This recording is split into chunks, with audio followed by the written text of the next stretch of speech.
Ô grand Lucifer, inspire-moi. Moi, c'est ce que j'ai découvert en travaillant sur la dimension spirituelle du mondialisme. Moi, ce qui m'a frappé et qui est absolument sidérant, c'est que ce que le mondialisme dit et veut, c'est exactement ce que la Bible a toujours dit du diable. Ce que c'est le serpent. Et ça, vous le retrouvez d'ailleurs dès le début avec le récit de la Genèse. Et alors, ce qui est assez fascinant et qui choquera sûrement j'espère, les catholiques présents aujourd'hui, c'est que quand vous lisez les mondialistes ou les occultistes, ils ont une lecture inversée du récit de la Genèse. Lucifer, c'est un ange. Mais il faut lire un petit peu quand même, un minimum. Tout le monde le sait que Lucifer est Satan, que Lucifer est un ange, un archange. Alors un ange ou un archange? Moi je pense que c'est un ange. Bon. Il y en a qui disent que c'est un archange. Bon. C'est un archange qui s'est sacrifié pour sauver l'humanité et pour nous aider à évoluer plus rapidement. Hein? Sans intervention luciférienne au jardin d'Éden, Adam et Ève seraient restés des animaux. Non conscients, non soi conscients. Il y a des gens que si vous n'êtes pas content, vous partez. Hein. C'est-à-dire que eux, ils voient Satan comme le libérateur. Ils disent, ah, Ève, elle a eu raison de transgresser, de ne pas obéir à Dieu. Parce que Dieu, il était très méchant. Il ne voulait pas qu'on devienne comme lui. Il ne voulait pas qu'on devienne des dieux. Il voulait nous cacher la connaissance. Et alors, heureusement qu'on a écouté le serpent. Et donc, il y a toute cette littérature occulte, ésotérique, luciférienne, qui présente Satan comme le libérateur de l'homme. Et donc, c'est ça qui est... Et donc, c'est pour ça que vous comprenez mieux pourquoi les mondialistes et tous nos dirigeants actuels sont dans la transgression permanente. Parce que eux, leur Dieu, entre guillemets, c'est le Dieu de la transgression. Et d'ailleurs, moi, j'ai découvert, c'est toujours rigolo, parce qu'ils vous disent eux-mêmes... J'ai découvert, par exemple, les travaux de quelqu'un qui s'appelle Saul Alinsky. Saul Alinsky, c'est le maître à penser de l'extrême gauche radicale. C'est un sociologue américain qui a écrit la Bible de l'activiste d'extrême gauche. Ça s'appelle en anglais Rules for Radicals, donc le manuel du parfait radical, enfin guide manuel du radical. Alors moi j'aime bien lire quand je peux en anglais les textes originaux pour pas qu'il y ait des pertes dans la traduction. Et donc je trouve le PDF de ce livre sur Internet, je commence à scroller pour trouver les premières pages, et là je lis la dédicace. Et ben, tenez-vous bien, la dédicace, le livre commence comme ça, je dédie ce livre au plus grand rebelle, celui qui s'est rebellé contre l'ordre établi de Dieu. Oh Lucifer, je te dédie ce livre. Ô grand Lucifer, inspire-moi. Voilà, ce sang que tu m'as demandé. Méphistophélès, au dernier jour de ma vie, prendra possession de mon âme. Signé Faust. Lucifer, ne m'abandonne pas! J'ai tout gâché, je le sais! Mais ne me laisse pas torturer! C'est un archange qui s'est sacrifié pour sauver l'humanité et pour nous aider à évoluer plus rapidement. Hein? Sans intervention luciférienne au jardin d'Éden, Adam et Ève seraient restés des animaux. Non conscients, non soi conscients. Ô grand Lucifer, inspire-moi. C'est le maître à penser de l'extrême gauche qui écrit ça. Donc ils le disent eux-mêmes. Et ce que je dis souvent aux gens quand on parle de Lucifer, c'est que bon, la culture populaire un peu a ridiculisé le diable, hein, pour ceux qui y croient encore. Lucifer, c'est pas le type avec le juste au corps, les petites cornes, les fourches. Lucifer, c'est un ange. Et c'est le premier des anges, c'est un ange très séduisant. Et l'Évangile le dit d'ailleurs, Satan est un ange de lumière, et il peut nous tromper parce qu'il est ange de lumière. Et donc, et c'est ça la puissance séductrice du mondialisme. C'est qu'il y a beaucoup de gens qui adhèrent au projet que je vous ai décrit, ce projet de disparition des nations, de destruction des religions traditionnelles, parce que c'est une utopie. Ils disent, mais regardez, ça sera formidable. Quand on aura détruit tous les pays, ben, il y aura la paix, ce sera la paix perpétuelle, c'est Kant, la paix perpétuelle universelle. Et puis quand il n'y aura plus de religion, ben, il n'y aura plus de guerre de religion, on aura tous la même religion, ça sera super. Ô grand Lucifer, inspire-moi.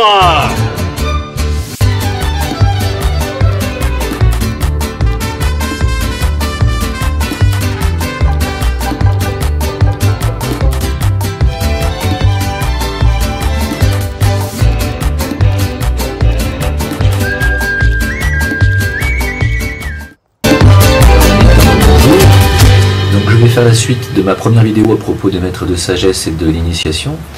Donc c'est la deuxième partie. Donc, je m'étais arrêté, je crois, sur Jésus. Ô grand Lucifer, inspire-moi. Jésus de son vrai nom Sananda, l'un de ses nombreux noms, Sananda, qui a passé sa 5e initiation et est devenu un maître de sagesse, un siècle après son incarnation en tant que Jésus de Nazareth, et il est devenu maître de sagesse dans la personne d'Apollonius de Tyane, donc un siècle après. Et il est donc, depuis, il fait partie de la hiérarchie spirituelle de la planète, de la fraternité blanche, de Shambhala. Et il s'occupe donc officiellement, aux dernières nouvelles, du 6e rayon, car je parlerai aussi des rayons un peu plus tard. Le 6e rayon qui est le rayon de dévotion émotionnelle. C'est le rayon des grandes religions du monde. Donc Jésus s'occupe des affaires religieuses du monde et spirituelles. Même si je fais une distinction entre religion et spiritualité, ça n'a pas toujours grand chose à voir, pas toujours.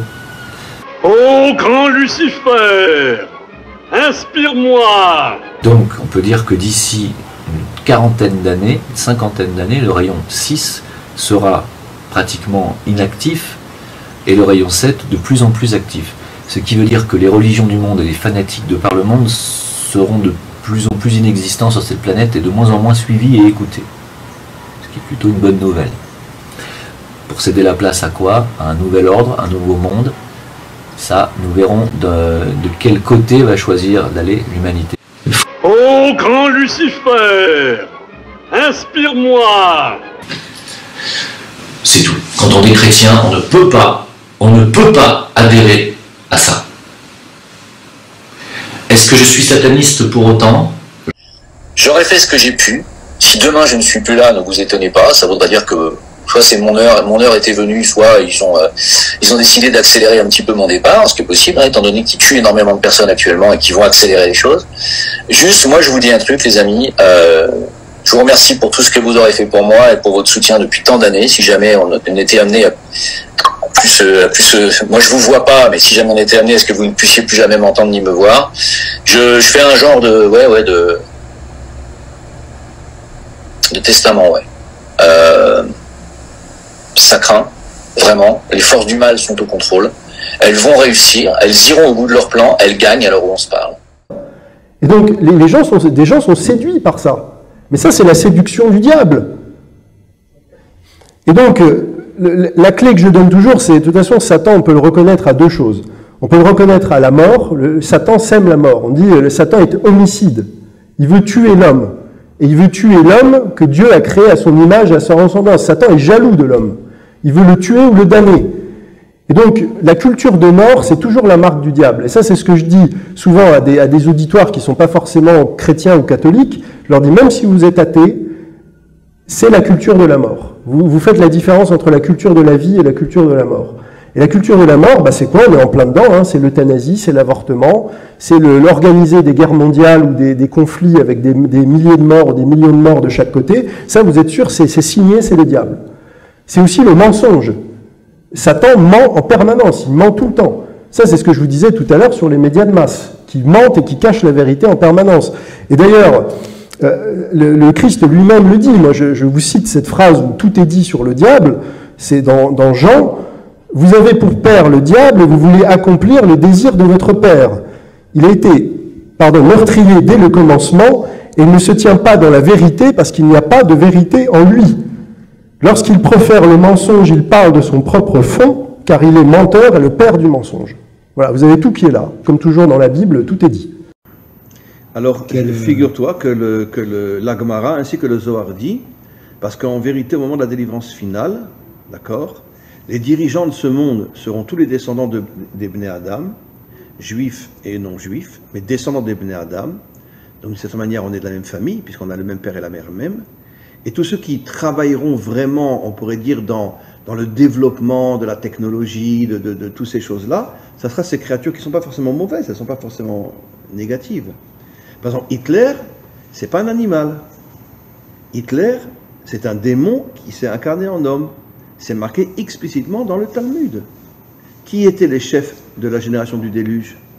Eh bien, 2 anges déchus qui se sont incarnés en hommes, Azav et Azaël. Aza et Azaël. Ils sont descendus de ce monde, ils ont pris une forme humaine, et c'est eux qui ont fait tomber tout le monde dans la débauche. Qu'est-ce que dit le verset? Dès qu'ils sont descendus sur terre, ils ont couru après les filles de l'homme, les filles des Bnei Adam. C'est des débauchés. Et ils ont emmené toute la génération dans la débauche. Donc c'était des démons. Donc c'est sûr que Hitler, Mengele et tous ces gens-là, c'est pas eux, c'est pas des créatures animales. C'est des démons véritables qui n'ont pas d'âme, qui n'ont rien, qui se sont incarnés dans... Voilà. Ô grand Lucifer, inspire-moi. Qu'est-ce qui se passe? Qui ça? Qui c'est qui est en train de colporter des calomnies sur moi dans le chat? Qui? Il y a des gens que si vous n'êtes pas content, vous partez. Hein, voilà. Non, mais qu'est-ce qu'il y a? Vous faites chier encore, là. Putain, c'est pas possible. Il y a toujours des gens qui viennent pour nous pourrir la vie. Tiens, vous êtes une lune. Tiens, vous êtes un astre en putréfaction. C'est tout ce que vous êtes. C'est quand même extraordinaire. Voilà. Alors, attends, je vais le dégager puisqu'il n'y a pas de modérateur ce soir. En tout cas, je n'ai pas vu. Voilà. Au revoir. Allez, c'est bon. Fatigant. C'est fatigant. Il y a des gens qui se plaignent par rapport à l'argent parce qu'ils auraient mis de l'argent dans un truc, parce que j'en aurais parlé. Mais qu'est-ce que tu veux que j'y fasse, moi? Mais si demain tu viens à Marrakech et que je te fais visiter le casino de la Mamounia et que tu joues toute ta fortune dessus et que tu perds, c'est de ma faute. Moi, c'est pas parce que je vous parle d'investissements dans lesquels vous pourriez éventuellement gagner et que vous jouez que c'est de ma faute si vous perdez. Qu'est-ce que ça veut dire, ça? Lucifer, ne m'abandonne pas! J'ai tout gâché, je le sais! Mais ne me laisse pas torturer! Pour contacter Jim le voleur, envoyez votre email à jimlevoleur@gmail.com ou appelez son adresse à Marrakech 777. Bon, maintenant à la douche, hein, parce qu'après ce bout de merde, il faut ce bain de bout de merde, il faut quand même se laver.